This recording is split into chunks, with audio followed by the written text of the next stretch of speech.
जनप्रहार और मैं हूं आपके साथ रोशनी। बीकानेर वाला फ्रेंचाइजी कैसे ले? बीकानेर वाला एक इंडियन कंपनी है। ये कंपनी 115 साल पहले लालची की मिठाई और नमकीन की दुकान थी और अब वे अपने मुख्यालय के साथ 1100 करोड़ की कंपनी है। आज ये कंपनी अपने रेस्टोरेंट ओपन करवाती है। आज इंडिया के अंदर बीकानेर वाले की 94 आउटलेट्स है और इंडिया के बाहर के बारे में अगर बात करूं तो यूएई, नेपाल, न्यूजीलैंड, सिंगापुर और यूएसए में इस कंपनी की 26 आउटलेट है और ये कंपनी को टाइम्स फूड अवार्ड्स द्वारा लगातार 3 वर्षों तक 2012, 13 और 14 में सम्मानित किया गया है। कंपनी कई प्रकार के प्रोडक्ट्स बनाती है, जैसे अगर बात की जाए तो स्वीट्स, चाट आइटम्स, नमकीन, स्नैक्स, पापड़, सिरप्स, कुकीज और ऐसे कई सारे खाने वाली चीजें जो कि लोगों को बहुत ही ज्यादा पसंद आते हैं और चटपटे भी होते हैं। अगर कंपनी के नेटवर्क के बारे में बात करूं तो वो रोजाना बढ़ती ही जा रही है। इसके लिए कंपनी अपनी ब्रांच ओपन करवा रही है। कोई भी व्यक्ति यदि बीकानेर वाला फ्रेंचाइजी लेकर बिजनेस करना चाहते हैं तो बिल्कुल सही बिजनेस है जो कि सदाबहार चलता है। बीकानेर वाला फ्रेंचाइजी क्या है? अगर फ्रेंचाइजी के बारे में अगर बात करूं तो बहुत सी चीजें होती हैं और अगर आपको नहीं पता है तो आपको बता दूं कि डीलरशिप या फ्रेंचाइजी के बारे में जब हम बात करते हैं तो उसका मतलब क्या होता है।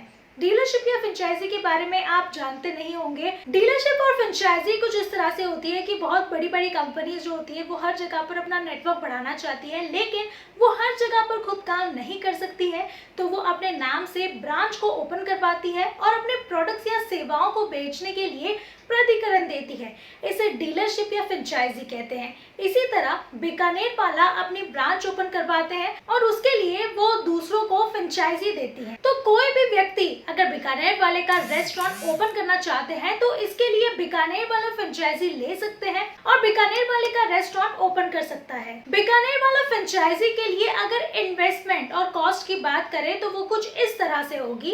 इसके अंदर रेस्टोरेंट की बात करें तो इसमें इन्वेस्टमेंट फ्रेंचाइजी जमीन और बिजनेस के ऊपर निर्भर करती है, क्योंकि यदि खुद की जमीन है तो कम पैसे में काम बन जाएगा और अगर जमीन खरीदी ना जा सके तो किराए पर लेनी पड़ेगी, जिसके लिए आपको एक बहुत अच्छा खासा इन्वेस्टमेंट लगेगा। और कंपनी कई फ्रेंचाइजी मॉडल के हिसाब से फ्रेंचाइजी देती है, तो सभी के अंदर अलग अलग इन्वेस्टमेंट करना पड़ता है। तो इसमें इन्वेस्टमेंट बिल्डिंग के लिए करनी पड़ती है और उसके बाद कंपनी को फ्रेंचाइजी फीस देनी पड़ती है और वर्कर भी लाने पड़ते हैं, तो सभी के लिए अलग अलग इन्वेस्टमेंट करना पड़ेगा आपको। अगर बात की जाए लैंड कॉस्ट के बारे में तो अराउंड 40 लाख से 50 लाख रुपए तक का अगर आपका लैंड कॉस्ट होगा। फ्रेंचाइजी फीस के बारे में अगर बात करूँ वो 30 लाख से 40 लाख रुपए तक का आएगा। रेस्टोरेंट कॉस्ट के बारे में अगर बात करूं तो 20 से 35 लाख तक का आएगा और अगर अदर चार्जेस के बारे में बात करूं तो 5 से 10 लाख रुपए तक का आएगा। यानी टोटल इन्वेस्टमेंट की अगर बात करूं तो वो 1 करोड़ से 1.5 करोड़ तक के बीच का लगेगा। यानी कि बीकानेर फ्रेंचाइजी खोलने के लिए आपको इतना निवेश करने की जरूरत पड़ेगी। अगर बात की जाए जमीन के बारे में तो जमीन एक बहुत ही इंपॉर्टेंट चीज है इसमें, क्योंकि वहीं तो आप रेस्टोरेंट खोलेंगे।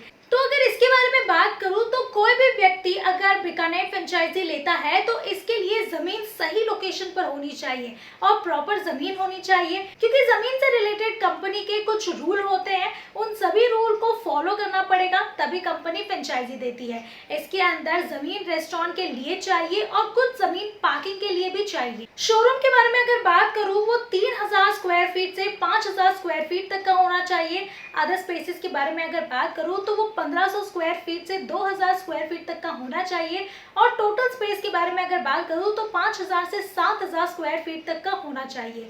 बीकानेर फ्रेंचाइजी लेने के लिए जरूरी कागजात, आखिर क्या कुछ डॉक्यूमेंट्स आपको लगेंगे बीकानेर फ्रेंचाइजी के लिए अप्लाई करने के लिए? इसमें सबसे पहले आते हैं आपके पर्सनल डॉक्यूमेंट, जिसमें आपका आईडी प्रूफ मांगा जाता है, जिसमें आता है आपका Aadhaar card, PAN card, voter ID. उसके बाद एड्रेस प्रूफ के तौर पर आपको राशन कार्ड, इलेक्ट्रिसिटी बिल ये देना पड़ता है, bank account with passbook, photograph, email ID, phone number और ये सारे ही दस्तावेज आपको तैयार रखने चाहिए क्योंकि वो मांग सकते हैं। अदर डॉक्यूमेंट्स की अगर बात करूं तो financial document, GST number, property document, NOC ये सारा कुछ लग सकता है। Complete property documents with title and agreement, lease agreement, NOC ये सारा कुछ आपको लगेगा। बीकानेर फ्रेंचाइजी के लिए ऑनलाइन आवेदन आखिर कैसे करें, कैसे आप इसके लिए ऑनलाइन आवेदन कर सकते हैं, वो अभी हम आपको बताने वाले हैं। यदि कोई भी व्यक्ति अगर बीकानेर फ्रेंचाइजी के लिए ऑनलाइन अप्लाई करना चाहता है तो फिर सबसे पहले उनके आधारित वेबसाइट पर जाना होगा, जो कि है bikanerwala.com। यहाँ जाने के बाद होम पेज के ऊपर कॉन्टैक्ट ऑप्शन मिलेगा, उसके ऊपर आपको क्लिक करना होगा। कॉन्टैक्ट अस पर क्लिक करने के बाद एक फॉर्म ओपन होगा। फॉर्म के अंदर सभी डिटेल्स भरें और फॉर्म को सबमिट करें। फिर कंपनी कुछ दिन बाद आपको कॉन्टैक्ट करेगी और उसके बाद आपकी सारी ही डिटेल्स को वेरीफाई किया जाएगा और अगर बात बन जाती है तो आप बीकानेर फ्रेंचाइजी खोल सकते हैं। अगर बात की जाए बीकानेर फ्रेंचाइजी के अंदर प्रॉफिट मार्जिन के बारे में, तो वो कुछ इस तरह से होगी। बीकानेर फ्रेंचाइजी के अंदर अगर हम प्रॉफिट मार्जिन के बारे में बात करें तो वो हर प्रोडक्ट पर अलग अलग प्रॉफिट मार्जिन दिया जाता है और प्रॉफिट मार्जिन के बारे में जब डीलरशिप दी जाती है उस टाइम बताया जाता है। तो कंपनी से कांटेक्ट करके इसके बारे में जानकारी आप पूरी तरह से ले सकते हैं। तो अगर आप सोच रहे हैं कि बीकानेर वाला फ्रेंचाइजी आपको लेनी चाहिए, क्योंकि पहले सबसे तो ये एक ऑलरेडी रेनाउंड ब्रांड है और अगर आप इंडिया में रहते हैं तो हर कोई चाहे जिस भी स्टेट में चले जाए, हर कोई नमकीन का, मिठाई का बहुत शौकीन होता है। तो कहीं पर भी जाकर आपको मार्केटिंग या ब्रांडिंग नहीं करनी होगी, क्योंकि ये ऑलरेडी एक रेनाउंड ब्रांड है और जो प्रोडक्ट्स भी वो बेचता है वो ऑलरेडी इंडिया में काफी ज्यादा मशहूर है। तो ये एक बहुत ही अच्छा विकल्प हो सकता है आपके लिए। फिलहाल के लिए इतना ही। अगर आपको ये जानकारी पसंद आई है तो इस वीडियो को लाइक, शेयर और कमेंट करना ना भूलें। साथ ही अगर आपने इस चैनल को अभी तक सब्सक्राइब नहीं किया है तो वो भी जल्द कर ले।